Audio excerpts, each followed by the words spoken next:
Greetings, horror fans. I'm Ghastly. I'm Gruesome. And welcome back to week 2 of the Graveyard Ghouls' month of October. Yeah, where we come to your house and murder you, just like a real horror movie if you don't like and subscribe, right? Exactly. Yeah! We're already in your house right now, Dylan. It was worth it just for if one person who's named Dylan happens to be listening to this and turns around. Yeah. Okay, but for real though, today we're going to be watching Sleepy Hollow, the 1999 movie directed by Tim Burton. It was the third movie him and Johnny Depp worked together on, and as you can probably gather from the title, it's a loosely based on adaptation of The Legend of Sleepy Hollow by Washington Irving, the story about the Headless Horseman.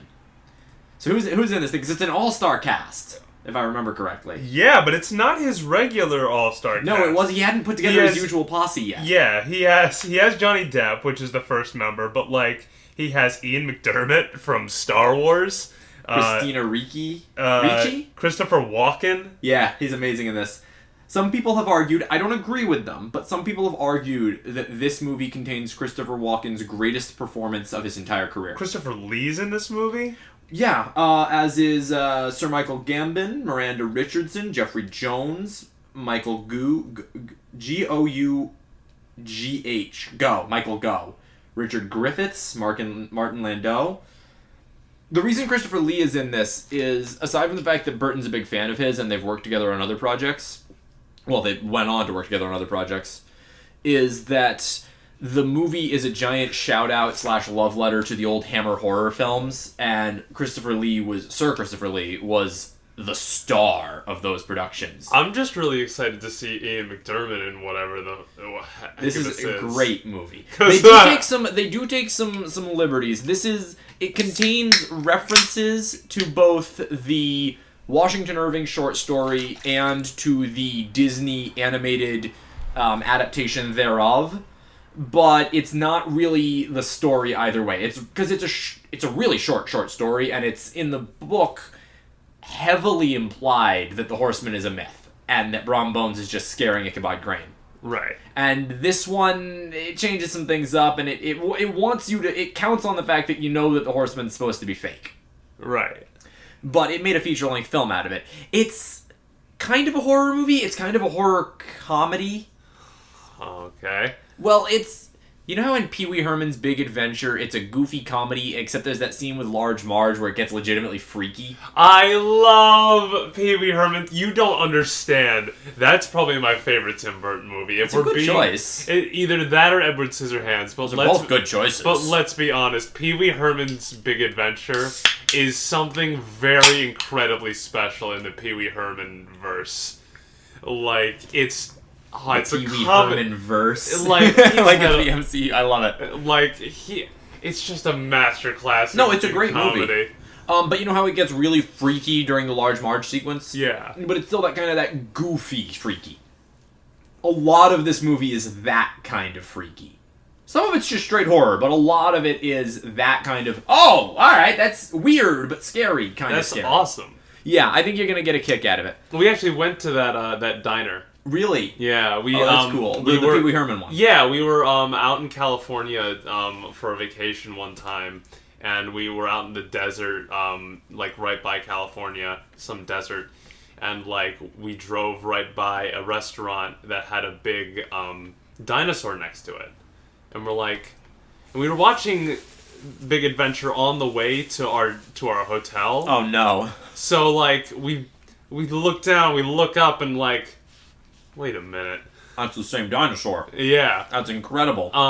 So later we went back and we got lunch there, and my dad just quietly asked, is this the restaurant from the movie? He's like, oh yes, we get a lot of Large Marge sent us. This is a fun movie. I think you're going to get a kick out of it. The tagline was obvious but no less badass. Heads will roll. So it's here. Look at the poster for this thing, though. Oh, isn't that cool? It's creepy, but it's cool. I thought it. Yeah. See, all the advertising just points to this being a straight horror movie. Yeah, but it's got some. A lot of it is played like a straight horror movie, and the movie's tone never ignores it being horror. but there's a couple of moments in there where you're like, they knew what they were doing. That wasn't goofy by accident. Okay. That wasn't goofy by accident. Pay attention to some of the performance choices and some of the effects choices. Well, I mean, Tim Burton's just kind of a zany-looking guy. I mean, he tried to cast what's his name as Superman, Nick Cage. Oh my God, yeah. I remember hearing about that. Well, and okay, so Johnny Depp's a good-looking guy, and Ichabod Crane in the book is described as gangly with like a beak-like nose. Yeah. They wanted to give Johnny Depp pushed for having a giant nose prosthetic, but they couldn't make it work convincingly, so that got cut. Right, I doubt it, yeah. It'd probably look silly. Well, it was supposed to, but they couldn't make it look silly in a believable way. Right. In any event, 1999, all-star cast. It was when Burton was, I think, his third collaboration with Depp. But yeah, let's watch Sleepy Hollow.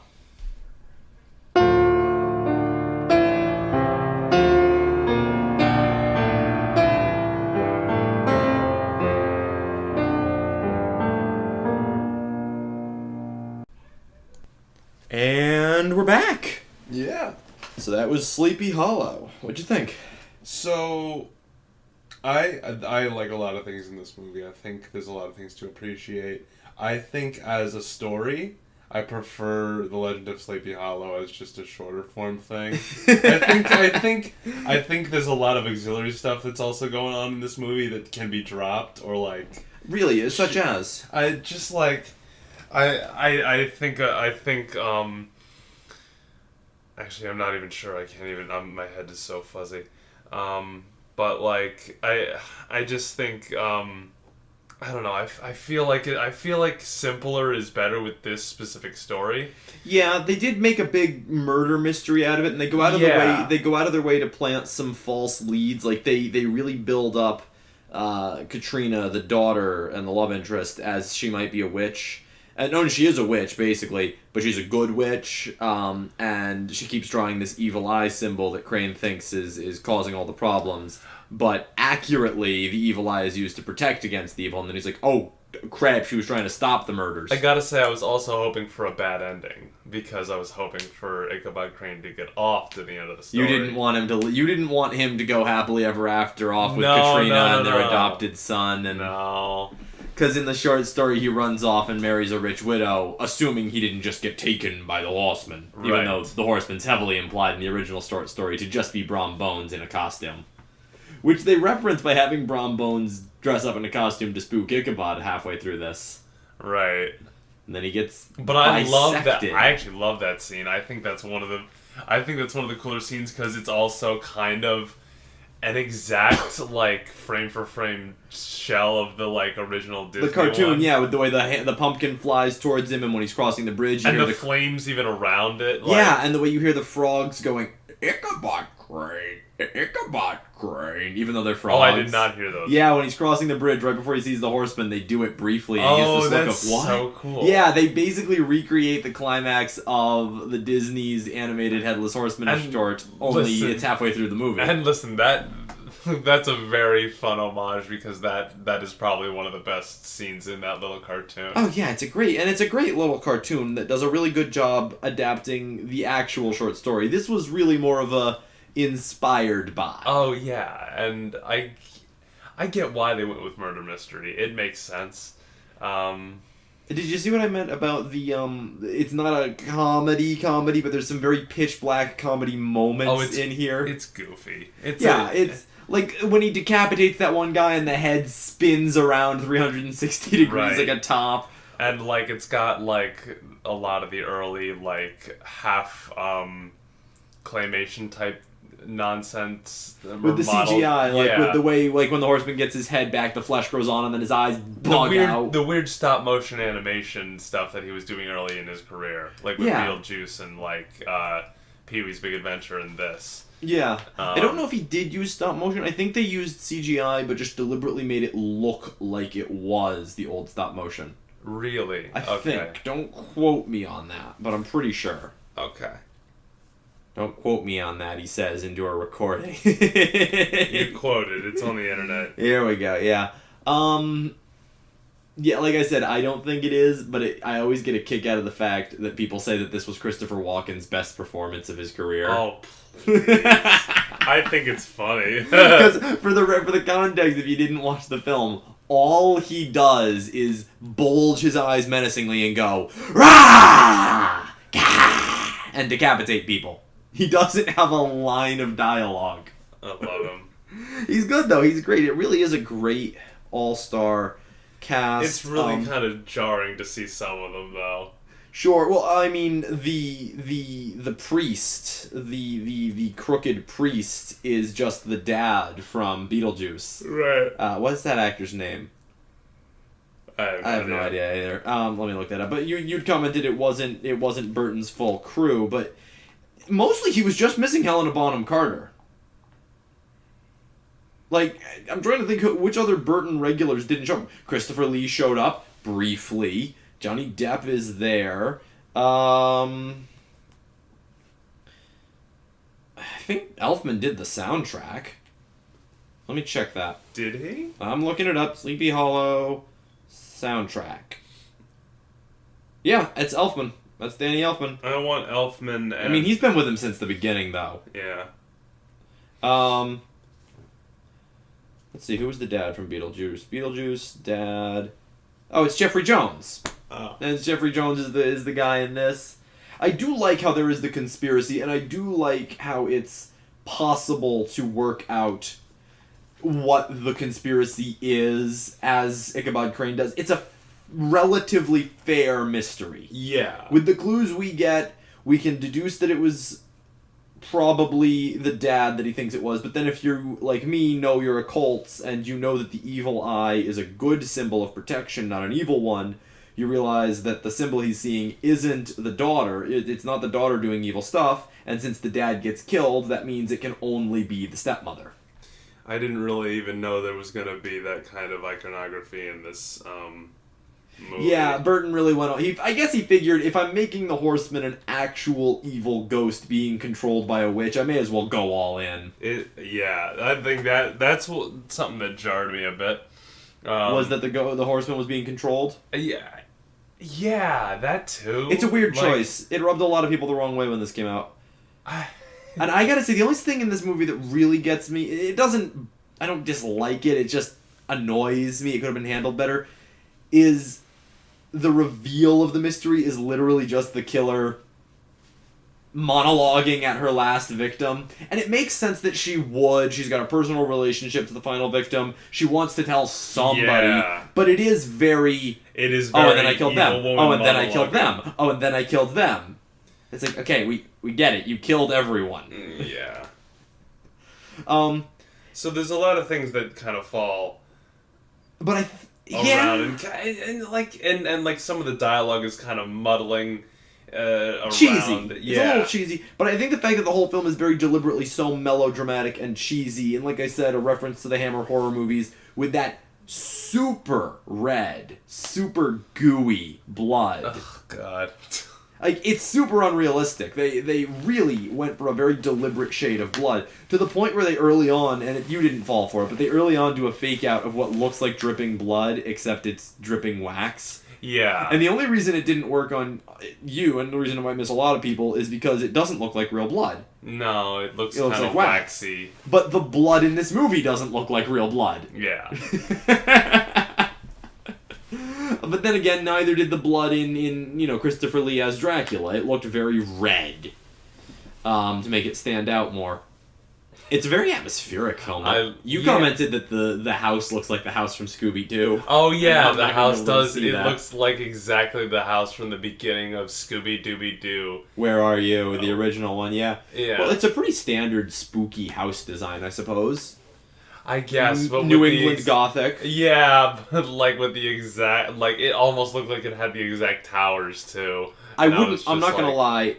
I wouldn't put it past them to do that on purpose. It's Tim Burton. I mean, look at the stuff he did in this film. Like, that's what I would want. I want him to direct a Scooby-Doo movie. Oh my God, yes. Oh, come on. He'd get it right, too. He'd get it right. And we bring Matthew Lillard back to play Shaggy. Sure, why not? He was good. I'm going to throw this out there. Honestly, here's what would really jive well about that.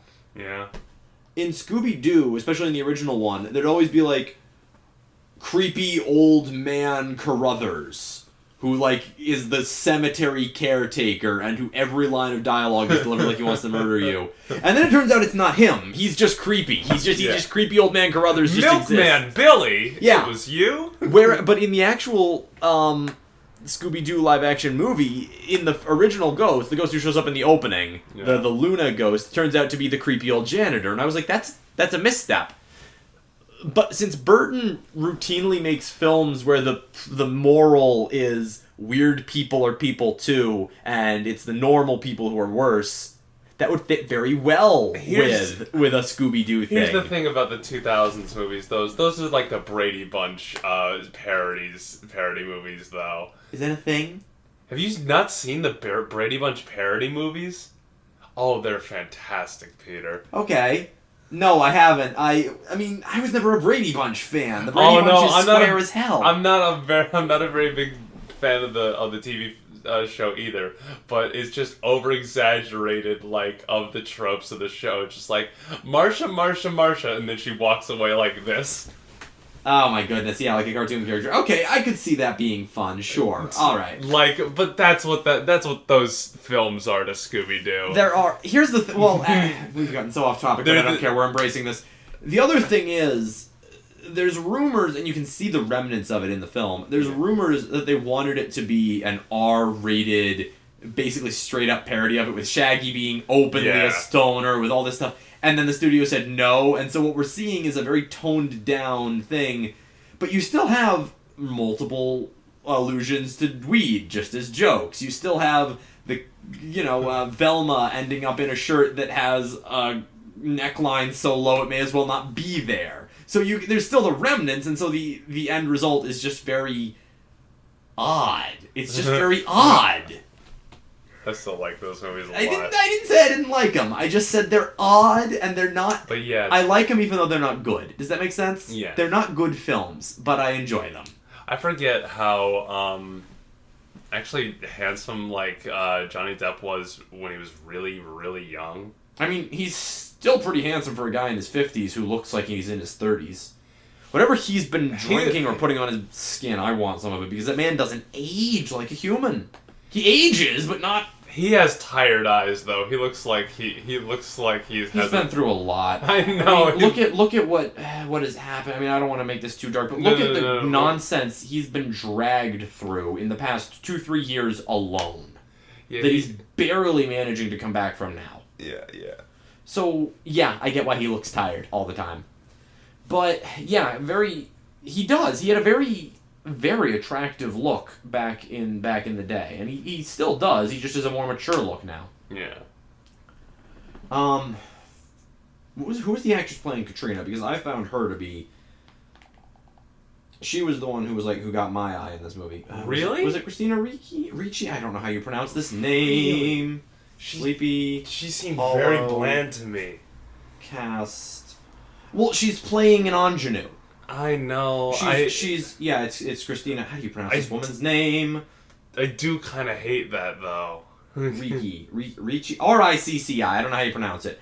Well, in any event, she's very beautiful in this movie. But beyond that, she's ingenues are hit or miss. But she's playing the innocent, I'm out of my depth waif. Yeah.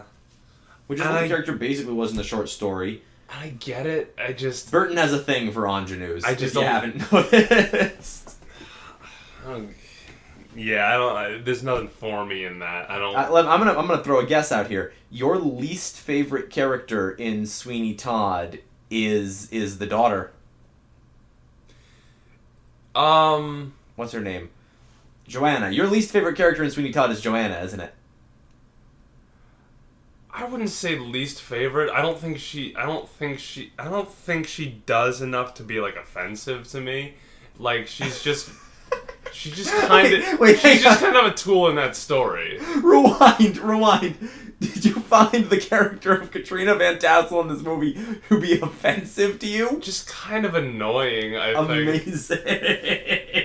I don't know. No, but Alright, I can see that, because she is the innocent, the out of her depth, the doe-eyed, love at first sight type. But I do like what they do with her as a red herring, where if you don't know about the evil eye, if you don't figure that out, or if you think that they've made the same mistake other movies have made and just made it an evil thing, you think, oh, the villain is very deliberately acting like the cutesy, innocent girl. Oh, poor Ichabod. And then you realize, oh crap, nope, she actually is that innocent. So it's a clever little false flag. Yeah. I feel like she's also being directed to be very restrained in her performance. Like, yes. Just very... She's almost rapid fire, like I can understand everything she's saying, but like she's rapid fire doing her dialogues and monologues, and I'm just like, to be fair, so is Depp. She's like matching Depp's energy. It's just Depp has more screen time and is a wilder person. Yeah, but he has that same, hello, we are going to do this now. I am talking like a human being talks. I don't think she needs to match his energy, though, because Depp's character is always manic. Yeah, and in this he's... And he's I forgot how much of a little nerd he was in this. In this, he's nervous manic, like... Right, like he's... Not only he's consistently nervous, he hides behind a child at one point in this movie. He consistently puts himself behind other people when there's the hint of danger. He can't ride a horse to save his life. When he's hacking at the tree that bleeds, he's doing it like with this wimpy one-handed hack. I forgot that he played such a gangly little wimp. Which... works. He's Ichabod Crane. I mean, they made Ichabod Crane a police constable instead of a school teacher, but I appreciate that they didn't then say, and therefore we're making him an action hero. No, he's spectacularly out of his depth. Mostly wins on ingenuity. Ingenuity. It's when the ingenue is clever. I don't know, man. He wins on ingenuity and luck and having, good friends. Right. But it's a very aesthetically great film. I mean, I think the shots and shit are cool. They take the New England Gothic landscape and they exaggerate it just enough so that you can tell it's Burton. But if you've ever been out in New England by like the apple farms in the autumn, it gets spooky. His stripes are not as prominent in this movie. Yeah, I'm struggling to think of... Did he put stripes in this movie? I did see a few, but, like, very restrained. Yeah, he more played up the pumpkins. Tim Burton. Well, did you notice that I love this? The creepy scarecrow we see at the beginning is just a giant live-action version of the creepy scarecrow from the beginning of Nightmare Before Christmas. In the opening, in the prologue, when the guy's riding in the carriage and he sees the creepy... Know. Yeah, it's the same one. But yeah, no, it's a very restrained... Because again, he was trying to go for that New England-y feel and that period piece feel. Yeah. I think the scenes in this that get the most Burton are the flashback scenes to Ichabod Crane's mom being murdered by his dad. That's what could have been cut. If we were going to leave anything on the cutting room floor, Ichabod Crane's weird, tragic backstory about his witch mother being murdered by his religious fundamentalist father definitely did need to be in there. I mean, it serves a purpose. It explains why he's so devoted to pure reason, because he thinks that the lack of it killed his mother. And it explains why he's a nervous person, and it gives us something to do when he blacks out. But I think we could have just had the blackouts. He blacks out, he wakes up on the bed, and then he could have mentioned the mom.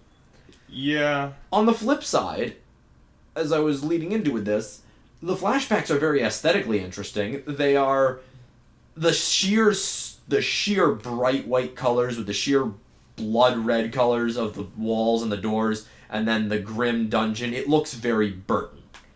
And the other scene that looks very Burton is when he goes to the witch's cave, the other sister, and like the eyes bug and she gets possessed, and that was very... That's the large Marge moment. Yeah, exactly that. Anyway, do we have anything else to say about this? I don't think I really do. I don't think I do either. I mean, I like it. It's fun. It's a very fun movie. It's not the definitive take on the Sleepy Hollow legend. Right. I think it, viewed as its own thing, it works very well. But if it does have a flaw, it's that it overcomplicates a very simple, straightforward short story. Right. I would be interested, frankly, in seeing a feature-length thing that hews closer to the short story. But the thing is, when you make it feature-length, no matter what you do, you're gonna have to have the runtime some. You're gonna have to give some more storyline, because the original story is just telling us who Ichabod Crane is, telling us his relationship to Brom Bones and Katerina, and then telling us about the Horseman, and then he gets chased by the Horseman. I mean, some of the the shortest movies ever to be released to screen are like 60 minutes. You could make a 60-minute thing out of it. The other question you'd have to decide is whether or not you want to make the Horseman a ghost or not, or a fake, or, you know. Yeah. But it could be done. This didn't do that, and I like what this did as its own independent thing. Right. And I think that's important when viewing it, to keep in mind that it's not trying to be Washington Irving's Sleepy Hollow. It's inspired by, suggested by, right, vaguely implicated at the scene of Washington Irving's Sleepy Hollow. Actually, if Burton was to do a straight adaptation of it, I'd want to see him do it in stop motion. That'd be cool. That'd be cool. Imagine like a Nightmare Before Christmas style stop motion take on The Legend of Sleepy Hollow by Washington Irving. That'd be cool. All right, what are we doing next week? I don't remember. I think we tossed around the idea of either picking out a few Treehouse of Horrors. I found them all. They're all like in a category on Disney Plus. So like, how many would we watch? I have no idea. All right, well, we're either going to work out a list of those, or we'll pick some new horror movie that came out recently. One or the other. Hooray! And again, Halloween, it'll be Trick or Treat. So until then, I have been Ghastly. I'm gruesome. And have a wonderful October.